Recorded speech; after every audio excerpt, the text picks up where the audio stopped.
The truth is, these who's that? Oh, so you have two. Oh, I just said it. I spoke about you. Ulai Mashiach Shama. Ulai Mashiach. Next time, talk about $1 million. Mashiach. Yeah.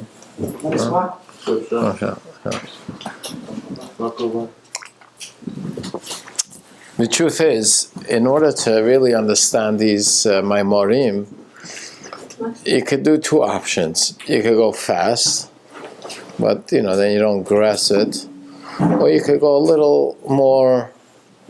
They say you can't go fast. I know you're never gonna get it. So today I want to do Ot Bet,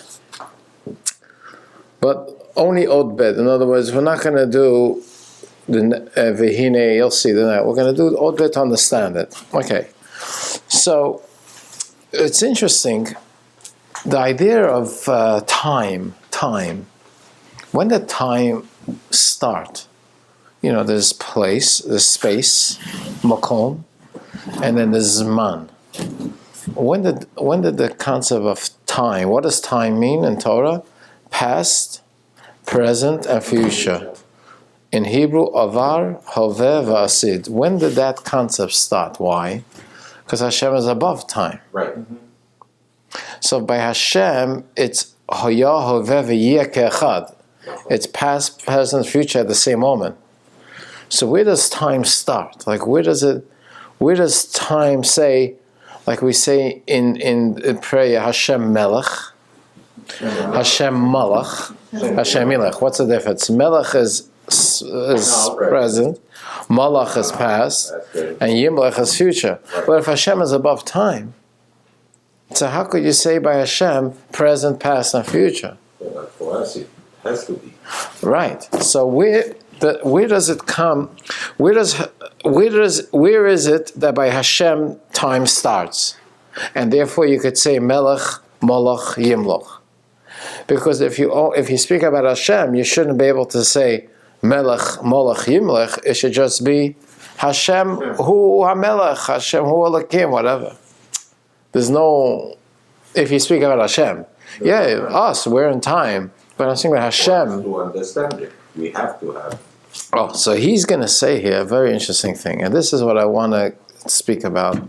There's 4 worlds. You remember we spoke about the 4 worlds: Atzilus, Beriah, Yetzirah, and Asiyah.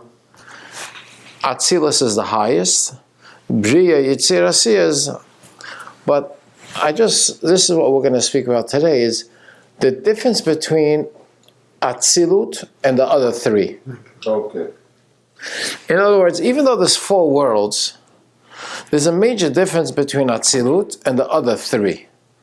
Let me explain to you. Atzilut is like, we call it the end of godliness, meaning Atzilus is where Hashem's infinite ends there. Once you pass Atzilus, that's where Beriah, the creation, starts, Yetzirah, the formation, and Asiyah, where is the completion. So in Atzilut, there's 10 Sefirot. Right. Chachma, Bina, Da'as, Chesed, Gevurah, everything is in Atzilut. And every Sefirah has 2 parts. Has the Or, Vikeli, which is like the soul and the body. So Chachma has Or and Keli, Chesed has every one. But in Atzilut, there's still part of the Ein Sof. There's still part of the infinite Hashem. But it's how Hashem put himself in a kind of a world. When you get to Beriah, why is it called Beriah? Because Beriah, that's where the creation starts. That's where you could say there's time, there's space, there's Melech, there's Malach, there's Yimlech. But in Atzilut, you can't say that. It's above time and space. It has 10 Sefirot. It has 10 levels. Each level has the soul and the body, the Kli and the Or, so Chachma. But where does it start? The creation is Beriah. So now, and therefore Yetzirah and Asiyah is not so much different than Beriah. It's just more limited.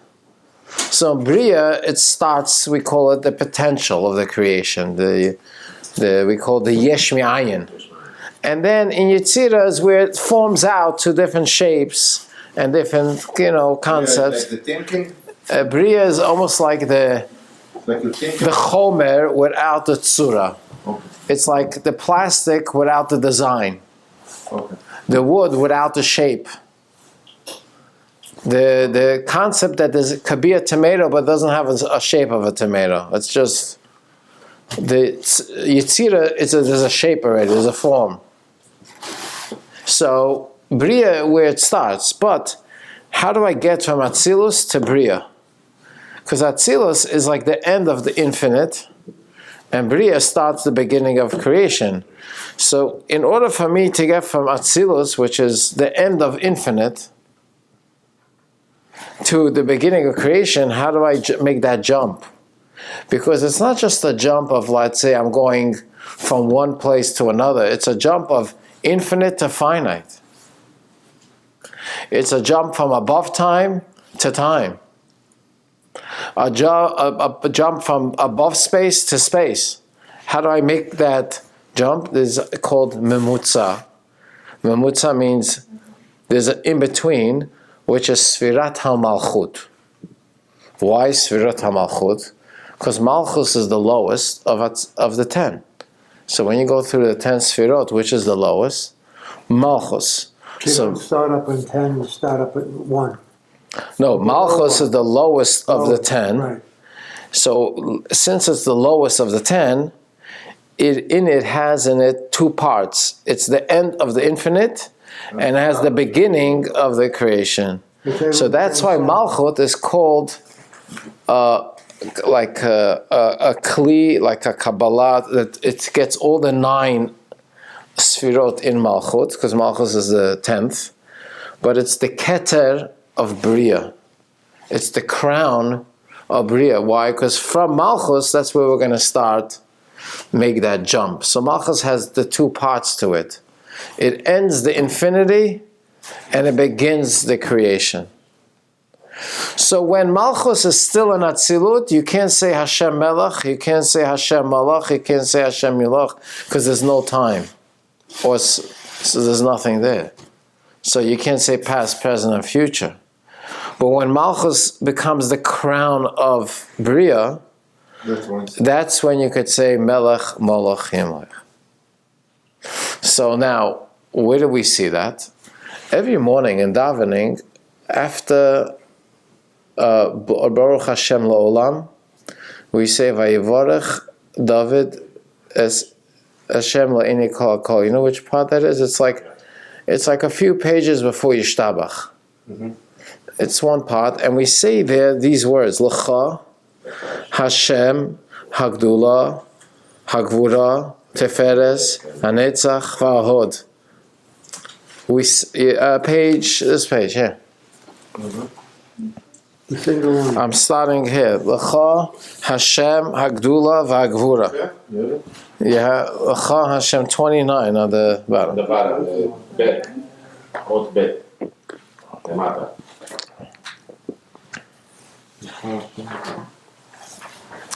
Clear? So now, when we say that, L'cha Hashem Hagdula, so let's count what it says here. Gdula, Gevura, Teferes, Netzach, Hod, and Kechol Bashamayim is Yisod, and then Hamamlacha. That's already Malchut. It has all 7 Sefirot. But over there it says L'cha Hashem. You know what it means, L'cha Hashem? L'cha Hashem, it's almost like saying, it's totally batel to Hashem. In Atzilut, Gedula is Chesed. Gedula, Gevura, Teferes, it's all part of Hashem. Right. So over there you say L'cha Hashem Hamamlacha. You don't say Hashem Melech, Hashem Malach, Hashem Yilach. Over there, all 7 Sefirot are just nullified to Hashem. There's no limitations yet. Then, after you have Mamlacha, then you could say Va'osher, Va'kavod, and then you could go to Beriah. So in Atzilut, the 7 Sefirot of Chesed till Malchut is L'cha Hashem. L'cha Hashem means I'm yours. L'cha is like I'm to you Hashem. That means I don't have my own entity. I'm just your vehicle. I give a good example with a bulb. A bulb is made with glass, and then inside the glass is whatever to keep the light. So now, could you have the light without the glass around the bulb has a glass. Right. Could you just take off the glass? Would it come light? No. No. It won't. It won't even shine. Mm-hmm. It needs the glass in order for the film inside to be able to give light. It needs that protection glass. But the glass itself is not it's not a concealment. Mm-hmm. The glass is helping the light shine. Cool. If I don't have the glass, I'm not going to have shining light. I'm not going to have anything. So the glass, I don't consider the glass as a cover that conceals. I consider the glass as a cover that reveals. Because without the glass on the bulb, I don't have a bulb. It's not a protection that abstracts. No. It's a protection that makes it happen. It's a container. It helps it happen. Oh. So think about that example, the same thing in Atzilut. Chesed, Gevura, they have like a vessel, and they have a energy, the light, the vessel and the light. We call it the body. But over there, the vessel of Chesed, of Atzilut, is not to conceal it, it's to help it express itself. So if Hashem wants to be kind, He wants to express kindness, what does He do?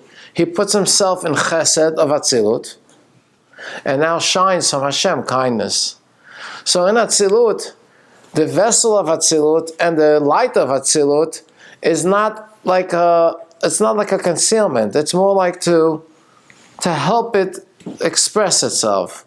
So in the world of Atzilus, all 7 midot are totally nullified to Hashem because they're just there to carry out and to bring out Hashem's kindness, to bring out Hashem's discipline, to bring out Hashem's mercy, which is Teferes, to bring out Hashem's humility, which is Hod, the 6, 7 Sefirot.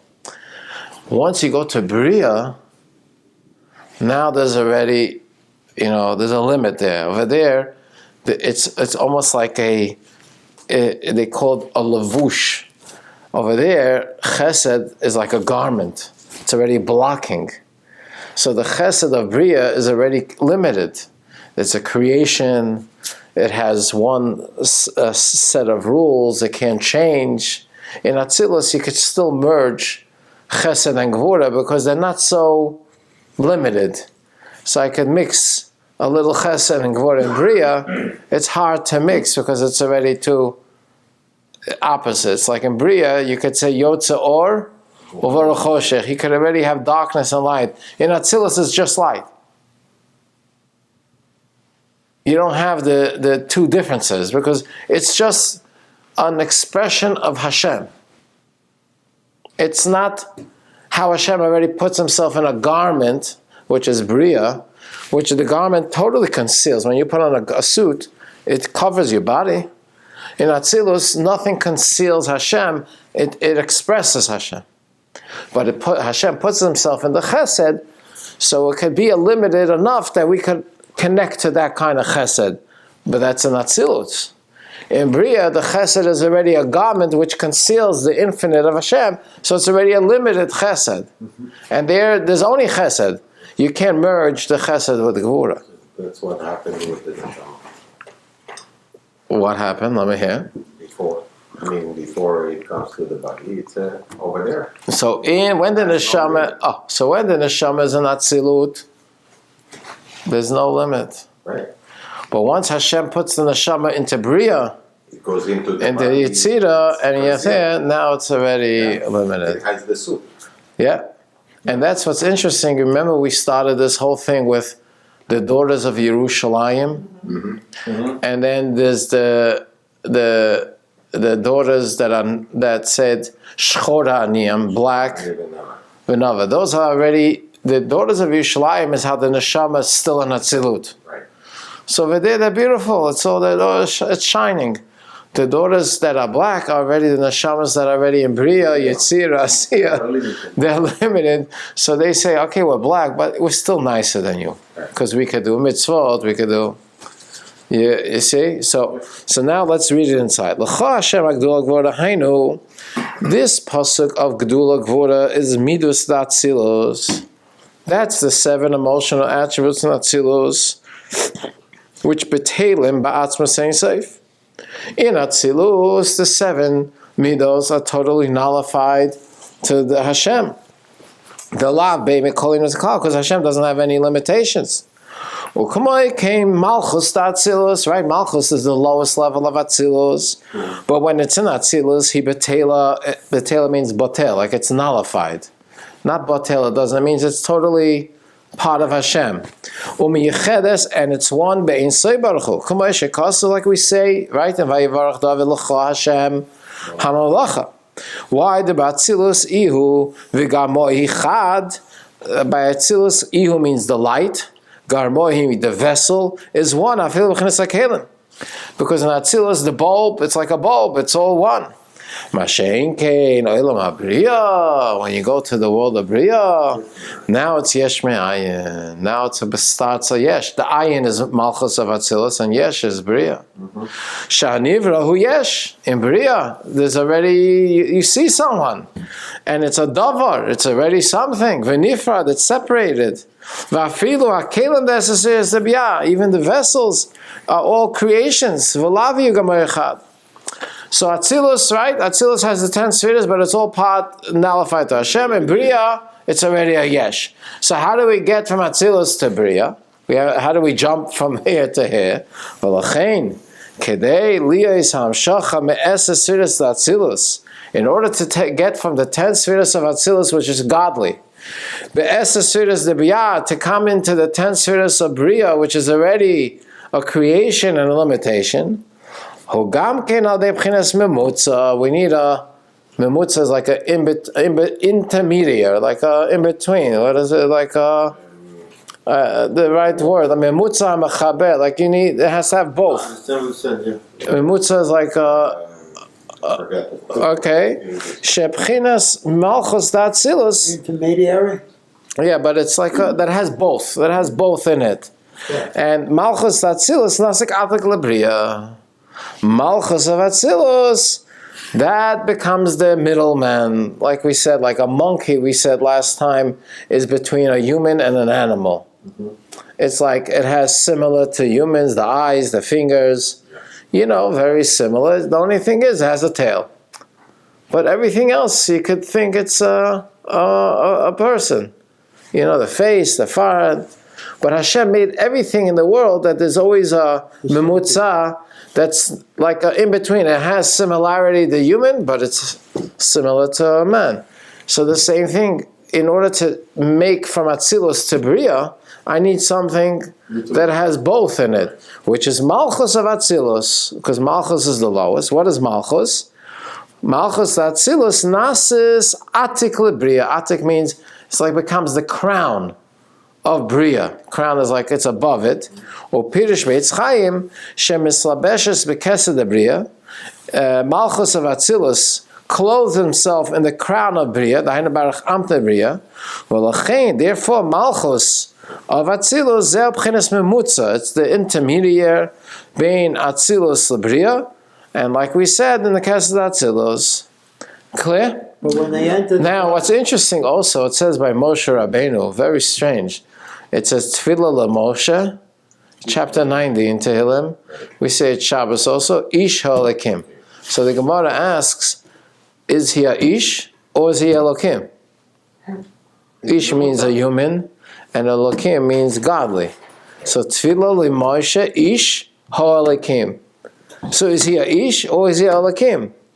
And the answer is Moshe was the in-between. Hashem created Moshe to have, he was the in-between between Hashem and Am Yisrael, and between Am Yisrael and Hashem. So you needed some. So he had half of him was Elokim, which is the upper half of the body, which is the heart, and the other half was Ish. Other half was human. He's a human being. we don't believe Moshe was not human. No. Moshe was born to a mother, Yocheved, and gave birth to him. He had eyes, he had ears like him, and maybe his ears was a little bigger, but a wife, 2 kids, he had a regular. But in him, he also had Elokim. Because since he's in the in-between humans and God, he has to have a piece of God, like godliness in him, and that's why he could stay on a mountain, Har Sinai, for 40 days and not eat and not drink, and still get stronger. It's not like he didn't eat and drink, and by the end he was almost fainting, and he was about to pass out. No, he didn't eat and drink for 40 days, and he came down stronger than before. With the Luchat Habris, and then so it wasn't. You understand? It wasn't a weakness in him. So that means he had in him Elokim, a piece of godliness that didn't eat food, but yet part of him was human. So Ish and Elokim, because he's a mamutza, he's an in between. The same thing, Malchus of Atzilus, since it's in between Atzilus and Beriah, it has to have both in it. So he says, V'nimsa yesh b'vchinas Malchus Atzilus beis b'chinos. You must say that in Malchus, since Malchus of Atzilus is the in between, so it has to have 2 parts of it. What's the 2 parts? So Aleph, there's one part of Malchus who be Yosef Atzilus when it's still in Atzilut. Koidim she'red Slavic Beriah, right? Asher Atzilus u'b'chinas Yechvei. When it's still in Atzilus, it's one with Hashem. And then it's called L'cha Hashem Amalacha. What means L'cha Hashem? I'm yours. L'cha Hashem means to you, Hashem. In Atzilut, there's no. Habeis, then there's another part of Malchus. Kishenim sheches me'atzilus u'mislabeshes beBeriah. When it goes out of Atzilus and it goes into the Beriah. Now you could say Melech, Molech, Hahimach. Now time starts. Now there's past, there's present and future. Sha'az, when Malchus of Atzilus gets into Beriah, then it's Mokar L'Esavas Hazman. That's when time starts. Ovar, Hava V'Osid. Past, present, future. Mashen Kim Ba'Atzilus ain't Shayach B'chinazu. You can't say in Atzilus time because Atzilus is Hoya V'Yeh Kega Echad. In Atzilus, it's all one. There's no past, there's no present, it's all the same. We don't understand what that means, but we don't understand what it means, a time that's above time. But in Beriah, that's where it starts. Now, it's interesting, as the worlds go lower, the time is more broken part. So like in Beriah, you can have a minute is like for us a year. I'm just taking an example. Because over there, the time is a higher level of time. When you get to Yetzirah, a minute is a month. When you get to Asiyah, and when you get to this world, a minute is a minute. You know what I'm saying? As you get more lower to the physical, the time becomes more spread out. So it's not like the Baal Shem Tov said. Let's connect to Atzilut. Right. So it becomes more limited and more minutes, and a minute is not just exactly. That's in Beriah, 11 Shana that's all. But in Atzilus, it's above time to begin with. The Baal Shem Tov once wrote a letter to his brother-in-law, Rab Geshen Kitever. He lived in Eretz Yisrael, and the Baal Shem Tov lived in Mezhebush. So he wrote a letter. So in the letter, he writes them a story of a Jew in Tzfas. He writes them about a Jew in Tzfas. If Rab Gershon could go to the Jew and help him out. Anyways, he gets the letter, and there's no Jew in Tzfas that there's no. And basically, the Baal Shem Tov is writing him a whole thing about a Jew in Tzfas that happened 15 years later. Whoa. But the Baal Shem Tov said, I was in the world, when I wrote it, I was in the world of Yetzirah. So over there was already, when I was writing it, it was already then. Yeah. Mm-hmm. The 15 years later was already there. So he wrote him a letter. It's printed. You can read the letter. It's printed in the Mechtavim of the Baal Shem Tov. So it's just funny because when you're on a higher plane, so then the time becomes, every minute is a lot more in it. As you get lower, every minute is just a minute. So imagine a person that has an neshama more revealed, let's say the Rebbe. So he's learning a piece of Talmud. So for me to go through a piece of Talmud will take me an hour, right? Because I'm in the world of Asiyah, and I have to read word for word, and I have to understand every word. If you're in the world of Beriah, I could do 100 words in a minute. Because the minute is more expanded, you understand? I don't need, it's not broken down. I'm just telling you. But where does time start? When Malchus comes into Beriah, that's where time starts. Clear? Mm-hmm. And that's where we can say Hashem Melech, Hashem Malach, Hashem Yimlech. Above that, you can't fit it. Now there's another thing. You ever hear the word Shechina? Yes. Mm-hmm. What is the translation of the word Shechina? The word, take the root. Shechina comes from the word Shochen. What does Shochen means? Dwelling. Mm-hmm. So look what he says here, very powerful thing. He says, V'hine kisheyeredes hamalchus bivriya nikres beloshen hagemara. Gemara is the Talmud. And unkles b'shem Shechina. Why? Sheshoichen behechel kotche kotchem shebchin salakus v'sham shayich loshen Shechina. So he says like this. When could you say that Hashem dwells in something? Is when you're in Beriah. So when Malchus comes to become Beriah, then you could say the Shechina. Shechina means it's coming down in something. But when Malchus is still in Atzilus, there's no Shechina into something. There's nothing there. It's all Hashem. Correct. So where could you say the first time Hashchina Shochenet is when Malchus comes into Beriah? Now I could say the word Shechina. Now it's dwelling in a creation, in something. But in Atzilus, there's nothing it's dwelling in because it's all Hashem. It's like the bulb. It's just a light. Look what he says. Masha'en ken b'yosef Atzilus lo shayich shloshen Shechina. When Malchus is in Atzilus, you can't say the word Shechina. Why?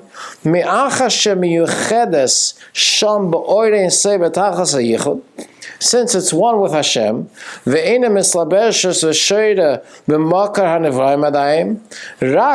when could you say Shechina?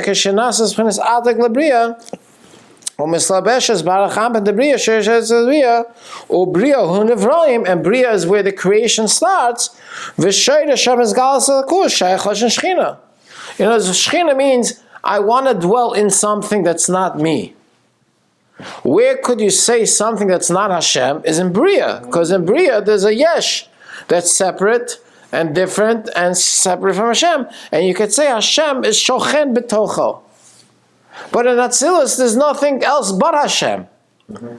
So you can't say, I'm dwelling in what? It's me. I can't dwell in myself. It's like me and I could sit on a chair. But I can't say on myself that I'm sitting on myself. Mm-hmm. Hashem dwells in the world and in the creation, in where the creation starts. Where does the creation start? In Beriah. So in Atzilus, you can't say Shechina. That's why it's we say before Baruch Shama, it says Hashem Yichud Kucha Bricha Ushchinte. I want to unite Kucha Bricha, which is Hashem, with the Shechina. What does that mean? I want to take Atzilut, bring it with Malchus, how it's in Beriah, and get Atzilut to come into Beriah. Then it's Shechina. Because when I get Atzilus into Beriah is already, there's a creation. There's already angels, there's already souls, there's already a whole... So there I can bring the Shechina, the God in it, and now when God is in the creation, it's called Shechina, Shochenet B'tocho. Can it occur by itself? Or it's almost like when Hashem... Participation. No, you have to do mitzvot, So in other words, there has to be a participation of us to mankind for it to occur. I mean, in the beginning, God did it. Of course. Then later, He wants us to do it. It says, "V'osi li mikdash, v'shachanti betocham." What does it mean? I want to dwell in the mikdash. The mikdash is a creation. Mm-hmm. and I want to come into the. That's why he told him to build it, the Mishkan. a Mishkan, so he could dwell. B'Shechina. Why? Because I could be in there, and b'toch kol echad v'echad. So that's the Shechina that was built. It's interesting that the creation of the world, which Hashem created, the first section of the Torah, Bereshit, has like 32 psukim to go through the whole sixth creation. The Mishkan that we built, is how big is the place? Like from here to there, not 30 feet by 50 feet. I'm not saying it's not so big. Has like 400 psukim. Because to get Hashem to come in our world is a much harder accomplishment than Hashem to create the world. The whole idea of making a Mishkan is to bring Hashem into this physical, human creation that's separate from Hashem, that's disconnected from Hashem, and you bring Hashem in it. That's a lot of talent. That you need a lot of work. But God had to tell us to do it. He gave us instructions how to do it. Right. But we have to do it. But we ourselves would not have created it without His input. Of course. No, I Yes. don't mean that He had input, which we all know God is doing it. God's playing with us at every moment. I'm talking about on our own thought process and our own ability, we would not have conceived putting up a Yeah, for sure. temple Yeah. or whatever, unless God gave us the concept to be able to do it, or to do it. So Beriah hu nivrai v'shor Hashem is galsa sheshchina v'shebchinis malchus yisbarach sh'Atzilus sheba makav. Now turn the page.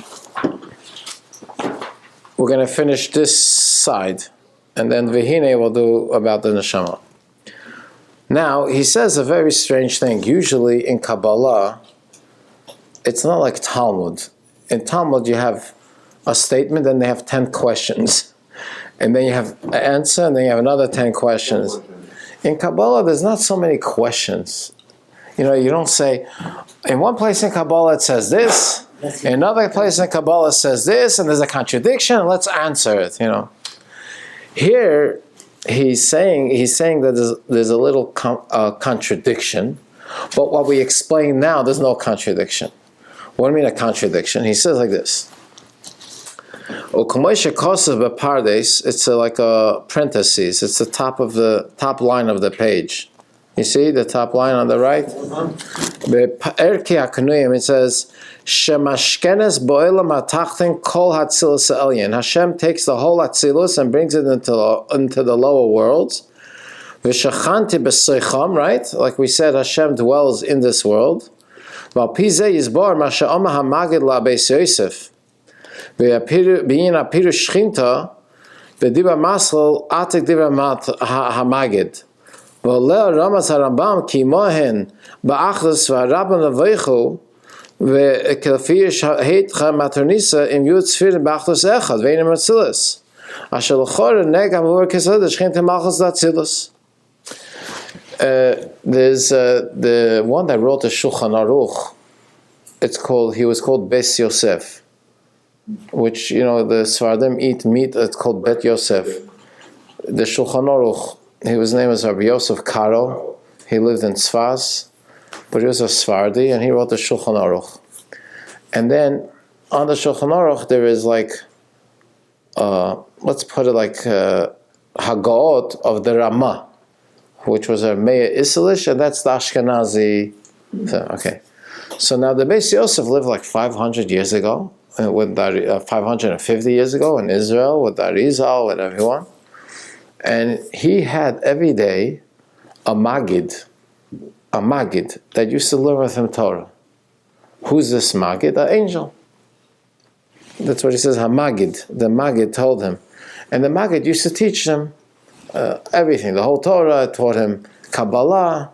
One day, he asked the Magid, could I be Zocha, could I have the schut to go a Mesirat Nefesh, to give up my life for Hashem? Because that's like the highest level, and he wanted to have the schut. So the Magid told him, yeah, you one day you'll have the honor that you'll give up your life for Hashem. And then after a year or two, the Magid says, Hashem took it away from you. whatever, he did something on his level, he doesn't have that schus. And then he lived many years and he wrote the Shulchan Aruch. So the Rebbe always brings out from this story how giving up your life to Hashem is even higher than writing the whole Shulchan Aruch that thousands of Jews follow. But anyway, so the Maggid told the Bet Yosef that Malchus, Atzilut, when is it called Shchinta? When Malchus of Atzilus comes down, then it's called Shechina. But it's a little conflict because the Arizal writes, if you look in the Arizal, he writes Shechinta is Malchus of Atzilus. And we're saying, no, Shechina is only when it goes into Beriah, not when it's Malchus of Atzilus. So it's in other words, he's telling him, when is it Shechina? When it comes down to Beriah. In the Arizal, it says Shechinta is Malchus of Atzilut. So it's not coming down to Beriah. So he says, no. What we explained before, that Malchus has two parts to it. It's the Memutza.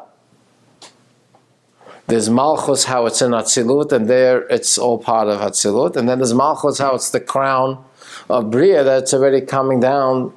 So it's not a conflict. The Arizal is saying, he's speaking about the Malchus that's still in Atzilut. Over there, that Malchus is not Shechinta. That's part of Hashem, L'cha Hashem HaMalacha.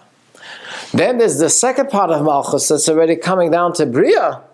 Oh, there you could say Shechina. So there's no contradiction. The Arizal is right, and the Maggid is right. They're speaking about two different parts of Malchus.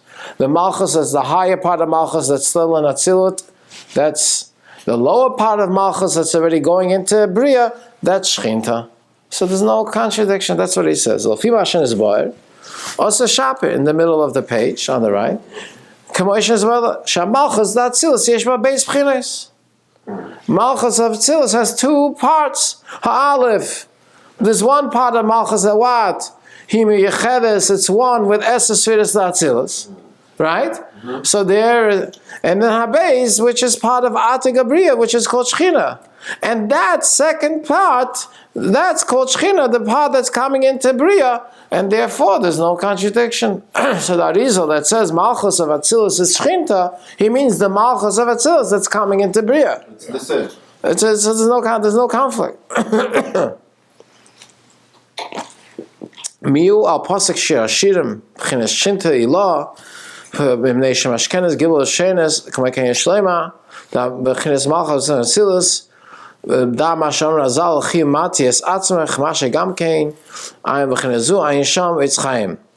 says that there was an argument between the sun and the moon.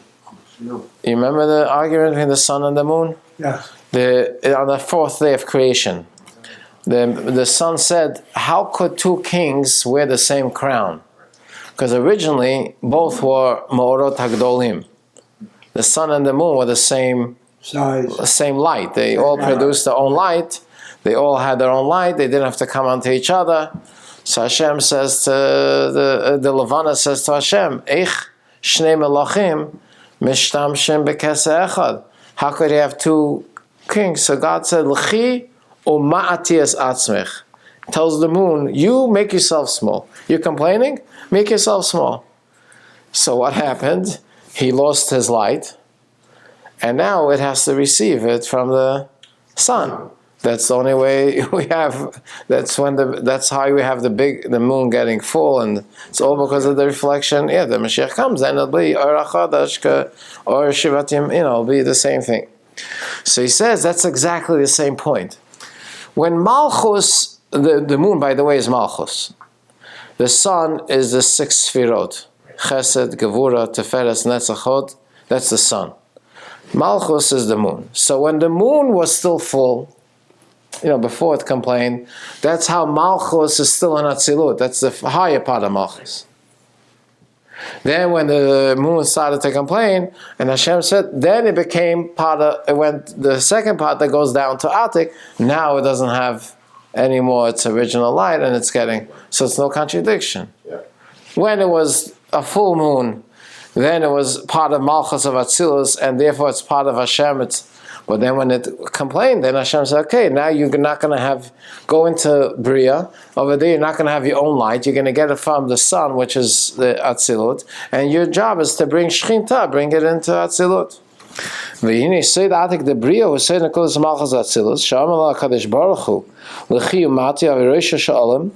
There's a famous expression, would you rather be a tail of a lion or the head of a fox?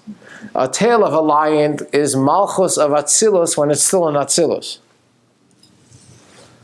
The head of a fox is how Malchus of Atzilus is already in Beriah. So in Malchus, when Malchus is in Atzilus, it's a tail, because it's the end of Atzilut, but it's the tail of a lion, because it's the end of Atzilut. When Malchus goes into Beriah, it's already a head of a Beriah, but it's a head of a fox, because it's already a Beriah. So what would you rather be? The head of the fox? A Malchus of Beriah, being the crown of Beriah, or being the end of Atzilus? End of Atzilus. End of Atzilus, because end of Atzilus is still godliness. It's Ein Sof. But Hashem says, L'chi umati asatzach. I want you to know, you have to get out of Atzilus, go there, and become the head of the fox. That's what you got to do. Leave your leave your tail end of Atzilus, and go become the head of the fox. But he wants to achieve to go to Atzilut, no? Oh, so he wants to bring Atzilus down to this world. That's our job. In other words, it's not like he's just telling him, you're going to be the head of a fox. You have a mission that we're going to bring Atzilus into this world. Okay, but that's the few thousand years that we're working on it. Right.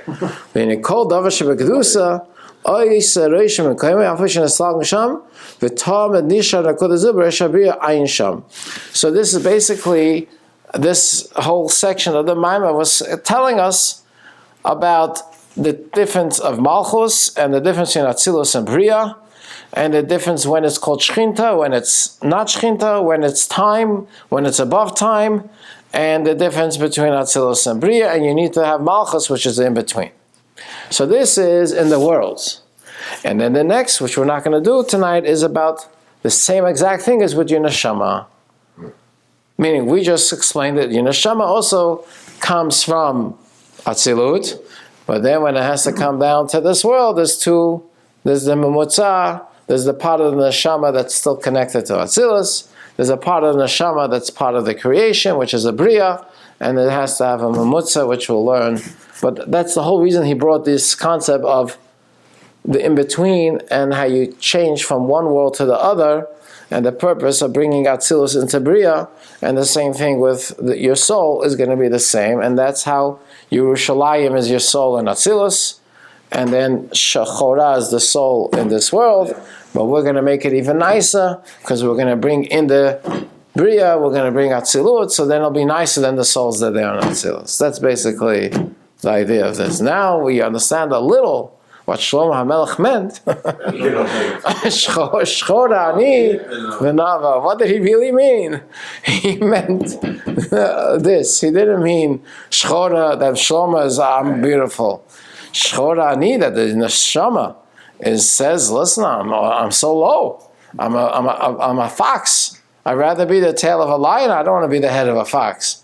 But Hashem says, ונאוה, don't worry. You're going to be even more beautiful than the tail of the lion, because you're going to bring the lion into this world. Meaning you're going to bring Atzilus into this world.